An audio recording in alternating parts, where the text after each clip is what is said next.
جس کے بارے میں نے آج سے وہ کلام کرنا ہے، وہ یہ ہے کہ ہمارے ہاں ایک اچھا رواج تھا، اچھا کار خیر کرنے کی ٹریڈیشن تھی۔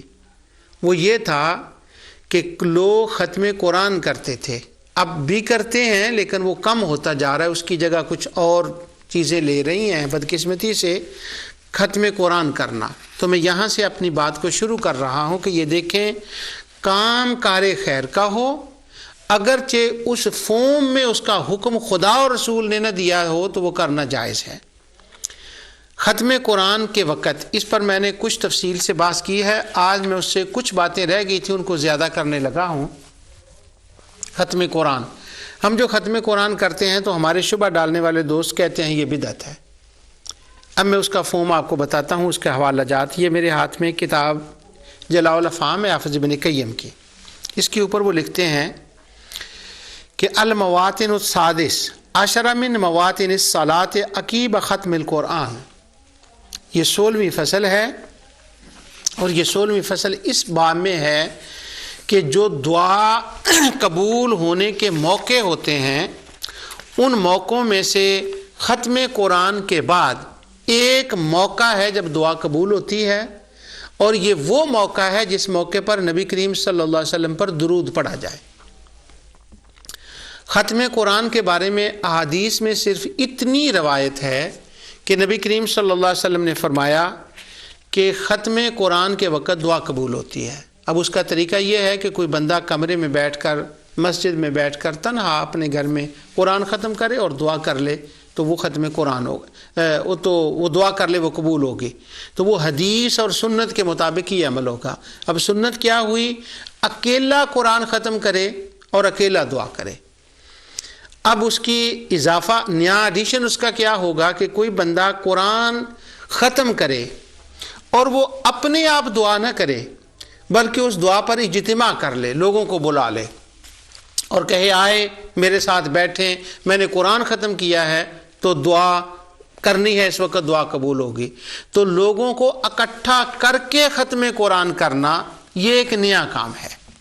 یہ نبی کریم صلی اللہ علیہ وسلم نے یوں ہدایت نہیں فرمائی تھی کہ جب تم ختم قرآن کرو تو لوگوں کو بھی بلا لیا کرو اور ختم قرآن کیا کرو، یہ قرآن میں ایسا نہیں تھا۔ اب یہ کیسے شروع ہوا؟ اب میں حافظ ابن قیم کی عبارت سے وہ آپ کو بتاتا ہوں۔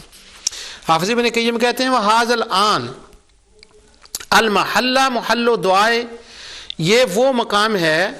یہ مقام دعا ہے، قبولیت کی دعا ہے، اور ختم قرآن کے وقت لوگوں کو بلا کر دعا کی جائے کہ ختم قرآن کے بعد دعا کی جائے، یہ قبولیت کا وقت ہے۔ آگے کہتے ہیں وَقَدْ نَصَّ الامام احمد رحمہ اللہ تعالی علی الدعاء عقیب ختمۃ الختمہ، وہ کہتے ہیں کہ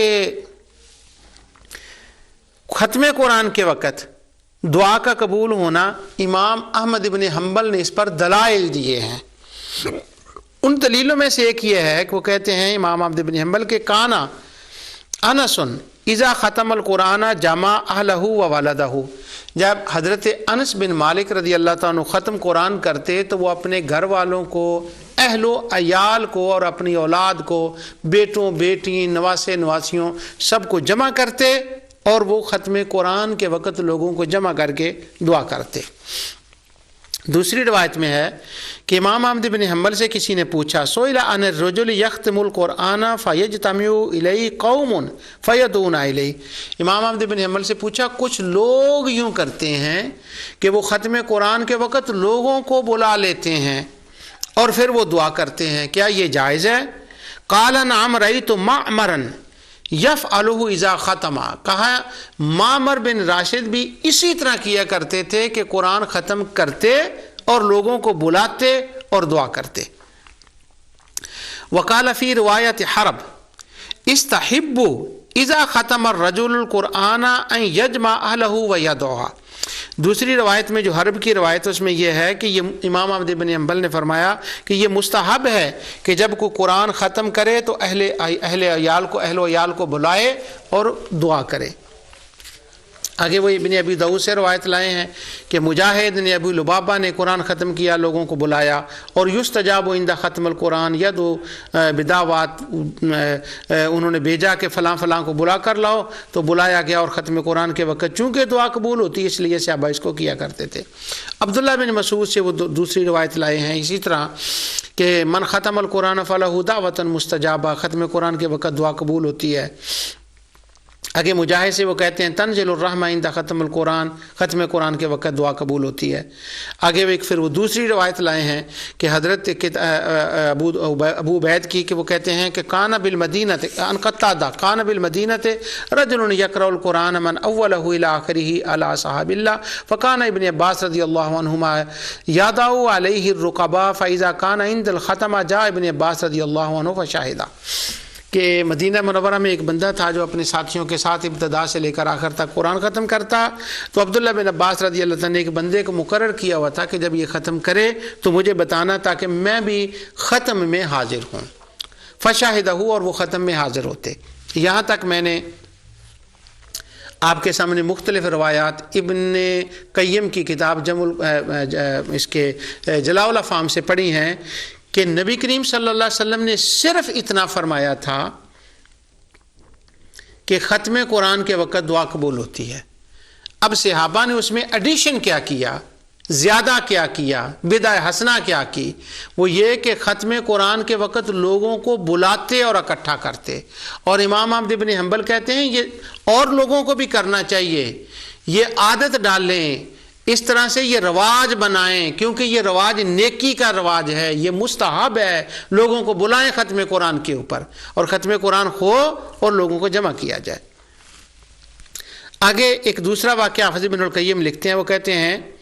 اب میں یہ بات یہ کر رہا ہوں کہ کیا حضور نے نہیں کیا، صحابہ نے نہیں کیا، نبی کریم صلی اللہ علیہ وسلم نے حکم نہیں دیا مگر صحابہ نے کیا۔ اب دوسری بات جو اس سے آگے والی ہے، نتیجہ میں بات میں عرض کرتا ہوں، امام احمد بن حنبل سے یہ روایت ہے کہ ونص احمد رحمہ اللہ علی استحباب ذالک فی صلاۃ التراویح، وہ کہتے ہیں کہ صلاۃ التراویح کے اندر بھی قرآن کریم ختم کیا جائے۔ تو امام احمد بن حنبل سے میں نے یہ سنا کہ انہوں نے یہ کہا، جو قرآن ایک حافظ تھا جو ان کے تراویح پڑھاتا تھا، ان کا نام تھا فضل بن زیاد، اگلی روایت میں ہے، اس سے یہ کہا کہ جب تو قرآن ختم کرے قل اعوذ برب الناس تک پہنچے تو پھر کیا کر، فرفع یدیک فی الدعاء، اپنے ہاتھ اٹھا اور قبل الرکوع ہاتھ اٹھا کر دعا کرنا۔ وہ جو فضل بن زیاد تھا اس کو امام احمد بن حنبل نے یہ کہا کہ قل اعوذ برب الناس پر پہنچ کر ہاتھوں کو اٹھا کر دعا کر، یہ قبولیت کا وقت ہے اور دعا قبول ہوگی۔ اس سے پہلے فضل بن زیاد نے یہ کبھی کام نہیں کیا تھا، اور نہ انہوں نے کبھی کسی کو کرتے دیکھا تھا، اور فرسٹ ٹائم امام احمد بن حنبل ان کو یوں کہہ رہے ہیں کہ یوں کر۔ اب یہ ایک نیا کام ہے، لیکن کیا ہے، امام احمد بن حنبل کو یہ کیسے جرت ہوئی کہ وہ یہ کہیں وَمَن تَطَوَّعَ خَيْرًا، کام نیک تھا، اور ان کا داعیہ دل نے یہ کہا کہ جب وَمَن تَطَوَّعَ خَيْرًا ہے تو یوں کرو۔ تو امام احمد بن حنبل نے کہا ہاتھ اٹھا کر دعا کرنا۔ آگے سے وہ بندہ پوچھتا ہے، اس نے یہ کہا کہ قلت الی ای شیء تذهب فی ھذا، اس کی دلیل کیا ہے، یہ جو آپ نے مجھے کہا ہے۔ اب امام احمد بن حنبل دلیل دے رہے ہیں، اور بڑی قابل توجہ دلیل ہے۔ وہ دلیل یہ ہے، اب میں یہ سوچ رہا تھا جب یہ میں پڑھ رہا تھا، میں نے نیکسٹ لائن نہیں پڑھی تھی، تو میں نے کہا جب اس نے کہا نا کہ دلیل دیں، اس کے اوپر دلیل ہے، تو امام احمد بن حنبل یوں شروع ہوں گے، قرآن کی فلاں آیت میں لکھا ہے، حضور نبی کریم صلی اللہ علیہ وسلم نے فلاں حدیث میں فرمایا ہے، حضرت ابو بکر نے کیا ہے، حضرت عمر نے کیا ہے، حضرت عثمان نے کیا ہے، حضرت علی نے کیا ہے، یا چلو صحابہ کا چھوڑ کر وہ صرف حضور خدا اور رسول کا فرمان بتاتے۔ لیکن جب وہ اگلی لائن میں نے پڑھی تو اس میں یوں لکھا ہے، قال رأیت اہل مکہ یفعلونہ وکان سفیان بن عیینہ یفعلہ معہم بمکہ، انہوں نے کہا بس میں نے مکے کے لوگوں کو دیکھا تھا کہ جب وہ قرآن ختم کرتے نا تراویح میں تو قل اعوذ برب الناس کے بعد وہ ہاتھ اٹھا کر دعا کر رہے تھے، اور ساتھ اور بات پکا کرنے کے لیے اتنی بات کہہ دی کہ سفیان بن عیینہ بھی ان لوگوں کے ساتھ ایسا کرتے تھے۔ یہ دلیل ہو گئی۔